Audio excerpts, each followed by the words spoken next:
Okay, so Kathy heard a funny beeping noise and she thinks it's coming from under the house. She thinks it's our sump pump. So I'm going under the house. These are my crawling under the house clothes. I dress this way because of my intense fear of spiders.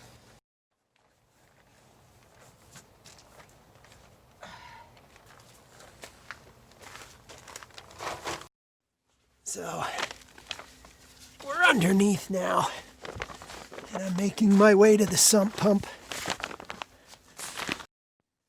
Okay, so I'm gonna pull the float up to see if it's working properly.